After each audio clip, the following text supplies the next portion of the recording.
বলবো না। আপনি গত যে ইন্টারিম আমল ছিল, ইন্টারিম আমলে যে আইটি আইটি উপদেষ্টা ছিল ফয়াজ তাজবির, তার নামও কিন্তু এখানে আছে। এবং এই যে ফজলুর রহমান বর্তমান যে পার্লামেন্টারিয়ান, তার ছবিও এখানে আছে। আসলে কেন আছে?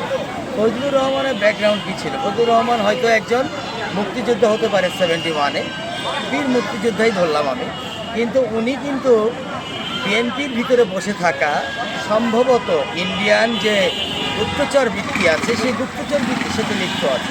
অথবা ওই যে বলে না যে প্রত্যেকটা ইন্ডিয়ান অনেক গুপ্তচর বিভিন্ন দলের মধ্যে লুকায়িত অবস্থায় আছে। বিএনপি যদিও বাংলাদেশ জাতীয়তাবাদীর একটা দল, বাংলাদেশ জাতীয়তাবাদীকে সে ধারণ করে, কিন্তু এই ফজলুর রহমানের মতো ভারতীয় বাংলাদেশি যারা আছে তারা কিন্তু সকল দলেই আছে। ফজলুর রহমানের কর্মকাণ্ড এবং কথাবার্তাগুলো দেখলেই আমরা এটা বুঝতে পারি। সে চায় আওয়ামী লীগ পুনঃপ্রতিষ্ঠিত হোক। আসলে সে তো এই 24-এর আন্দোলনে কিছুই ছিল না, এবং আওয়ামী লীগের 17 বছরে যখন তারেক রহমান ইংল্যান্ডে বসে পড়ছিল, আমরা ওই ভিডিওগুলো ভুলে যাইনি যে তারেক রহমান হলে ঢুকতেই, ইংল্যান্ডে যখন প্রথম গেল, হলে ঢুকতেই হট্টগোল বেঁধে গেল, তার সামনে মারপিট শুরু হয়ে গেল, তার গায়ে পর্যন্ত হাত তোলার মতো অবস্থা ক্রিয়েট হয়ে গেল। এই সব কিছু কিন্তু আওয়ামী লীগ ঘটিয়েছিল। এবং যখন উনি ইংল্যান্ডে বসে দেশ মাতৃভূমির জন্য কাঁদছিল, তখন এই ফজলুর রহমানরা কিন্তু লেজ দাঁড়িয়ে দাঁড়িয়ে ঘুরে বেড়াচ্ছিল একজন মুক্তিযোদ্ধা হিসাবে।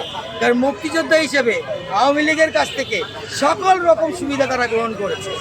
আর মুক্তিযোদ্ধা হিসেবে হেন কোনো কর্মকাণ্ড নাই। আওয়ামী লীগ যে সুবিধাগুলো দোসরদেরকে দেয়নি, এই ফজলুর রহমান নেয়নি, এরকম কোনো কর্মকাণ্ড নেই। ফজলুর রহমান প্রত্যেকটা সুবিধা গ্রহণ করেছে।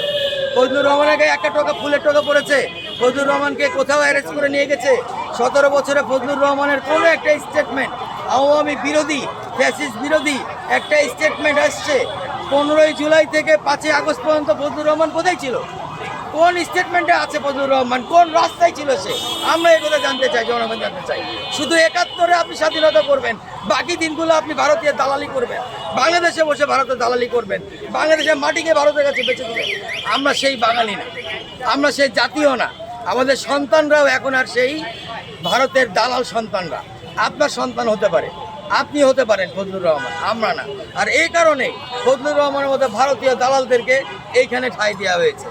ফয়াজ তাজবিরের মতন একজন ফ্যাসিস্ট ক্যারেক্টারিস্টিক এবং একজন দুর্নীতিবাজ উপদেশটাকে এইখানে ঠাঁই দেওয়া হয়েছে। কেন দেওয়া হলো? যেখানে ইন্টারিম গভর্নমেন্ট একটা ম্যান্ডেট নিয়ে আসছিল, বাচ্চাদের 1400 বাচ্চার প্রাণের উপর দিয়ে বসে তারা তাদের রাষ্ট্রায়ত্ত কায়েম করেছে, তাদের সরকার তাদের তখন চলছিল।